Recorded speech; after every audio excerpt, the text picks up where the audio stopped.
नमस्कार मित्रांनो, मी स्वाती तोरसेकर एशा पृथ्वीमध्ये तुमचं स्वागत करते. या वर्षी एप्रिल महिन्यामध्ये एक संसदेने आपला कायदा पास केला आणि त्याचं नाव आहे इमिग्रेशन अँड फॉरेनर्स ऍक्ट. ह्या कायद्यामध्ये अनेक तरतुदी केल्या गेल्या आणि ह्या तरतुदी 1 सप्टेंबर पासून लागू होतील असं सांगितलं गेलं होतं. या तरतुदी काय आहेत? या तरतुदी अशा आहेत की भारतामध्ये जर का कोणी घुसखोर आला, इमिग्रेशन म्हणजे ज्याच्याकडे ऑथरायझेशन नाही असा माणूस आला किंवा जो व्हिसा घेऊन भारतामध्ये आला पण व्हिसाची मुदत संपल्यानंतरही तो भारतामध्ये राहत असेल, अशा दोघांनाही हा कायदा लागू करण्यात आलेला आहे. आणि त्याच्यात सांगितलं गेलेलं आहे की अशा पद्धतीचे जे घुसखोर आहेत त्यांच्यावरती सरकार कडक कारवाई करू शकतं. आणि ही कडक कारवाई काय आहे? तर त्यांना तुरुंगवास होऊ शकतो. जवळ-जवळ 2 ते 7 वर्ष तुरुंगवास भोगावा लागेल आणि त्या उपर जवळ-जवळ 1 ते 10 लाखाचा दंड सुद्धा भरावा लागू शकेल. इतक्या स्ट्रिंजंट प्रोव्हिजन्स या कायद्यामध्ये तरतुदी करून घेतल्या गेलेल्या आहेत. आणि सरकार तिथेच थांबलं नाही, तर सरकारने सर्व राज्यांना सूचना दिलेल्या आहेत, की प्रत्येक जिल्ह्यामध्ये एक डिटेन्शन सेंटर उभारा. म्हणजे अशा प्रकारचे जर का परदेशी नागरिक तुमच्या जिल्ह्यामध्ये दिसले, तर त्यांना बांधून आणून पहिल्यांदा त्या सेंटरमध्ये दाखल करा आणि मग त्याच्यानंतर त्यांच्यावरची कारवाई सुरू होईल. हे झाल्यानंतर अनेक जिल्ह्यांमध्ये ही डिटेन्शन सेंटर उभं राहण्याचं काम सुरू झालं. कारण 1 सप्टेंबर पासून कायदा अंमलात आला. तेव्हा ह्याला काय-काय त्यांनी तरतुदी केलेल्या आहेत, ते तुम्ही जर का बघाल, तर तुम्हालाही आश्चर्य वाटेल. त्याच्यामध्ये खोटी डॉक्युमेंट्स बनवणं.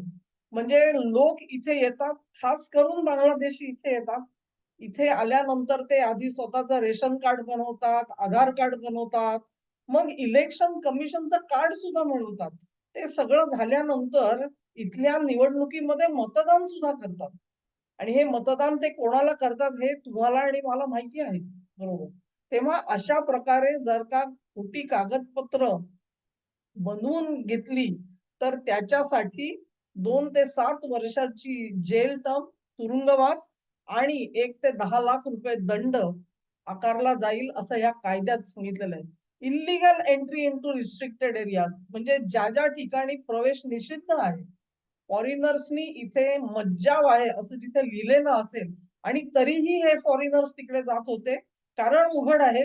कारण हेरगिरीच्या कामावरून असेल किंवा अन्य गोष्टींसाठी त्यांचा घातपातासाठी सुद्धा वापर केला जात होता. अशा ठिकाणी ही माणसं जर का आढळून आली, तर त्यांना सुद्धा 5 वर्षाचा तुरुंगवास आणि 5 लाखाचा दंड भरावा लागेल. ही प्रोव्हिजन आहे त्याच्यामध्ये. ओव्हरस्टेइंग अ व्हिसा मी सांगितलं त्याप्रमाणे तुम्ही अगदी कायदेशीररित्या व्हिसा घेऊन आलात.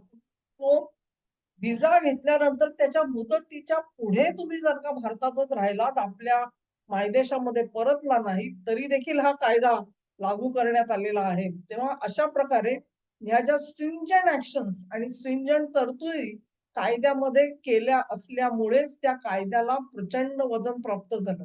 हे सगळं आज मी कशासाठी बोलते आहे? तुम्हाला मराठी माध्यमांमधून खास करून भरपूर बातम्या वाचायला मिळतील, की बांगलादेशी लोकांची रीघ लागलेली आहे. सीमावर्ती जी काही क्रॉसिंगची सेंटर्स आहेत, तिथे हे बांगलादेशी जाऊन पडलेले आहेत आणि कुटुंबच्या कुटुंब जाऊन पडलेली आहेत. मग तिथे त्यांच्या वेशीवरती त्यांची नोंद ठेवली जाते. एक लक्षात घ्या, या सगळ्यांनी आधार कार्ड बनवलेली आहेत. तेव्हा त्यांचे बायोमेट्रिक्स सरकारकडे आहेत. बरोबर? तेव्हा त्यांची नोंद केली जाते. कुठली व्यक्ती परत मागे चाललेली आहे, त्याची नोंद केल्याशिवाय त्यांना कोणीही बांगलादेशामध्ये जाऊ देत नाहीये. अशा प्रकारे लोकांची रीघ लागलेली आहे. जे काही जमेल ते सामान घेऊन ते परत आहेत. असं सांगितलं जातं, की काही-काही वस्त्या म्हणजे 2-2 लाखाच्या वस्त्या आज ओसाड पडलेल्या दिसून येत आहेत. आणि हे सगळं का झालं?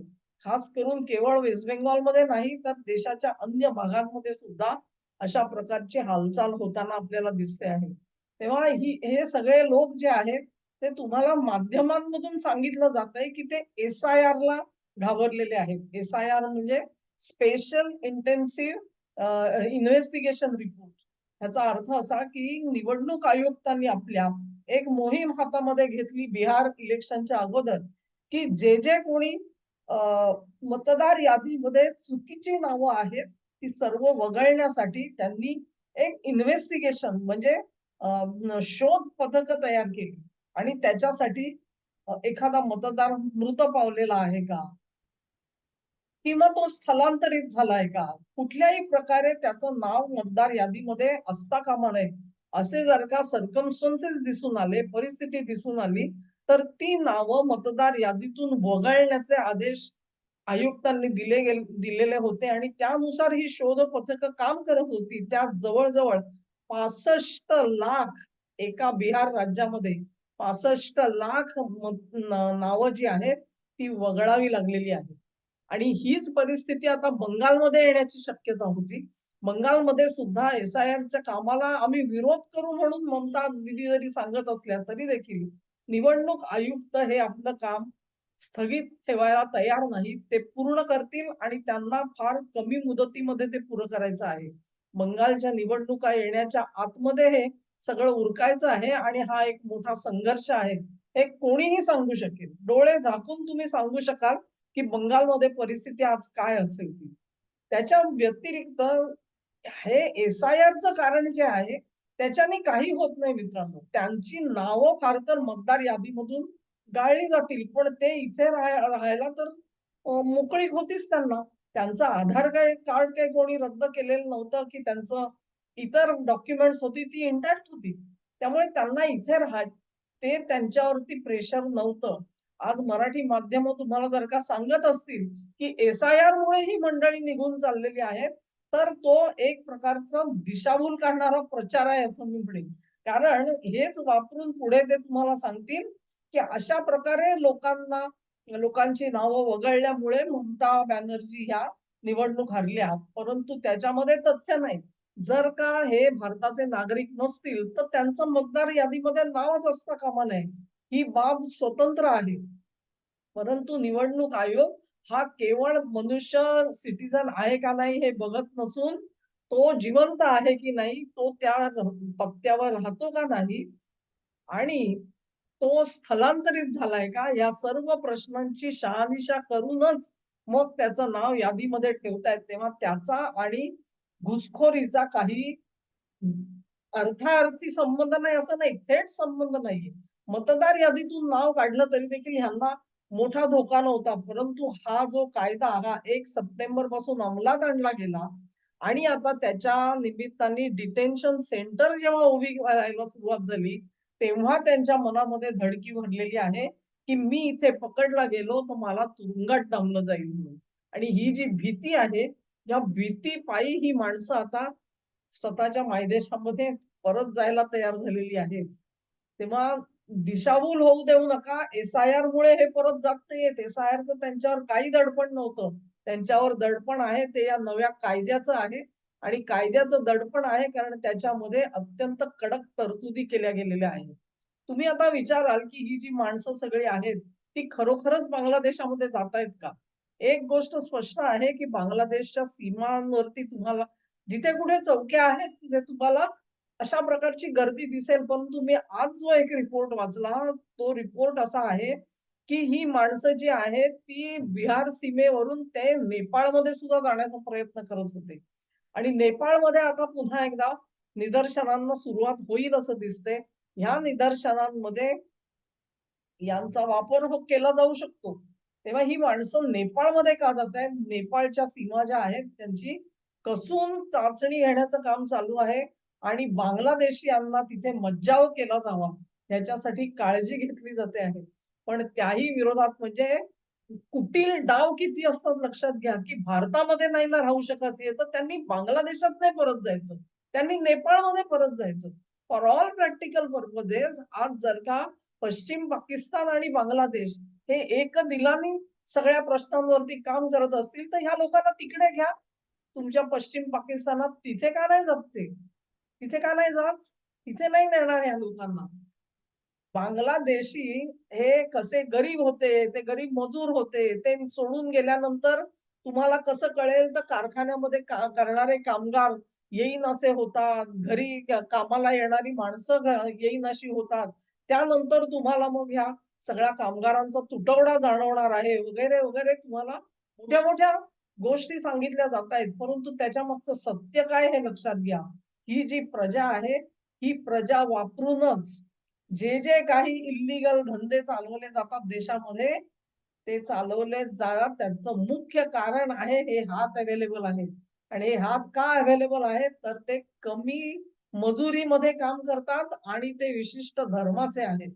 त्या विशिष्ट धर्माच्या आकर्षण आणि त्याच्या आवाहनाने त्यांना इल्लीगल ऍक्टिव्हिटीज मध्ये अंतर्भूत करून घ्यायचं. त्यांच्याकडून ही सगळे डर्टी वर्क म्हणतो आपण त्याला, ते करून घ्यायचं. हे षडयंत्र आहे. आणि मग त्याच्यामध्ये कदाचित दहशतवादासाठी आपण जे म्हणतो, की जेव्हा एखादा दहशतवादी हल्ला होतो त्याच्यासाठी लॉजिस्टिक्स उभं करावं लागतं.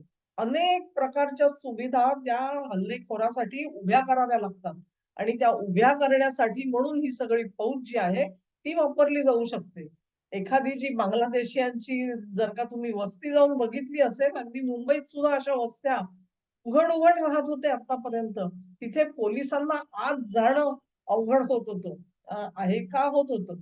तुम्ही जर का सगळे शांतताप्रिय होता, तुम्हाला बांगलादेशामध्ये रोजगार मिळत नाही, गरिबी आहे म्हणून इथे आलेले होता, तर मग इथे आल्यानंतर तुम्हाला पोलिसांची काय धास्ती होती आतापर्यंत? हा कायदा नव्हता तोपर्यंत तर काही धास्ती नव्हती. ह्याचाच अर्थ असा काही ना काहीतरी बेकायदेशीर ऍक्टिव्हिटीज मध्ये माणसं गुंतवली गेलेली होती. ती त्यांची मजबुरी सुद्धा होती. एक लक्षात घ्या, की असे बांगलादेशी जे आहेत ते सिस्टमॅटिकली मुंबईत आणून वसवले गेले. पिरियड कुठला आहे तुम्हाला माहितीये? 2.5 वर्षाच्या काळामध्ये किती बांगलादेशी आले असतील. आणि सिस्टमॅटिक का म्हणते? ते आले की त्यांना सांगितलं जायचं की तुम्ही अमुक एका प्रार्थना स्थळामध्ये जाऊन राहा. ते तिथे येऊन दाखल झाले की स्थानिक जो कोणी पुढारी असेल तो येतो आणि त्यांच्या निवासस्थानाची व्यवस्था करतो. ती झाल्यानंतर डॉक्युमेंट्स त्यांना मिळतील याची व्यवस्था करतो. ती झाल्यानंतर ते त्यांचे परमनंट मतदार म्हणून तयार होतात आणि कुठच्याही कामासाठी तयार होतात.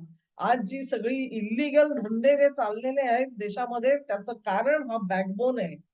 हा पाठीच्या कण्यावरती हे बेकायदेशीर धंदे उभे राहिलेले आहेत. जो माणूस इथला नागरिक आहे तो सहसा या ऍक्टिव्हिटीज मध्ये पडताना तुम्हाला दिसणार नाही. तेव्हा हा जो बॅकबोन आहे, हा बॅकबोन मोडून काढण्याची गरज आहे. इतकंच नाहीये, यांच्याकडे एवढी सगळी डॉक्युमेंट्स असल्यानंतर त्यांना दर महिन्याला फुकट धान्य सुद्धा मिळत होतं. लाडका भाऊ, लाडकी बहीण जे काय आहे ते बेनिफिट्स मिळत होते. उज्ज्वला योजना असेल, हेल्थ केअर असेल, 5 लाखापर्यंत फुकट इलाज. हे सगळं जर का त्यांना इथे तुम्ही फुकटात देणार असाल, तर त्याच्यावर तुम्ही खर्च किती करताय? एका माणसाने एक फिगर सांगितली, की साधारणपणे देशामध्ये म्हणजे वेगवेगळ्या फिगर्स मी ऐकल्या, परंतु कल्पना करा तुम्ही की 71 साली 1 कोटी निर्वासित इथे आलेले होते. तेच आज मल्टिप्लाय होऊन 5 कोटी सहज झाले असतील. लक्षात घ्या. तेव्हा ते आणि वर आलेले असे जर का मिळाले, तर कमीत कमी 10 ते 12 कोटी लोक तुमच्या देशामध्ये जर का राहत असतील आणि त्यांच्यासाठी दर महिन्याला तुम्ही 5 किलो धान्य जर का देत असाल आणि त्या धान्याची किंमत ₹40 किलो जरी म्हटली सरकारला पडलेली, असं गेली किती वर्ष चाललेलं आहे लक्षात घ्या. हे तुमचं संरक्षणाचं जे बजेट होतं ना, त्या बजेटपेक्षा हा जास्त खर्च गेल्या 10 वर्षामध्ये तुम्ही केलेला दिसून येईल तुम्हाला. तेव्हा हा खर्च जो आहे, तो दुर्लक्षण्यासारखा अजिबात नाहीये आणि खास करून त्यांचा जो दुरुपयोग केला जातो देशामध्ये अनैतिक, बेकायदेशीर गोष्टी करून घेण्यासाठी त्यांचा जो वापर केला जातो, तोच जास्त आक्षेपार्ह आहे. ही मंडळी ही स्वतःच्या देशामध्ये जाणं हेच योग्य आहे, परंतु त्याच्या विरोधामध्ये दुष्प्रचार होतो आहे. तुम्हाला वेगळं कारण सांगितलं जातंय, की निवडणूक याद्यांच्या अपडेटमुळे हे परत चाललंय. ते परत चाललेले नाहीयेत. ते इतके दुधखुळे अजिबात नाहीयेत. असल्या गोष्टींना घाबरायला. ते घाबरतायत ते त्या तुरुंगवासाला आणि त्या दंडाला घाबरतायत हे लक्षात ठेवा. हा व्हिडिओ तुम्हाला आवडला असेल अशी आशा करते. तुम्हाला आवडला असेल तर ही लिंक शेअर करा, व्हिडिओला लाईक करा, चॅनेलला सबस्क्राईब करा आणि तुमचं सहकार्य माझ्यासोबत असंच राहू द्या. नमस्कार.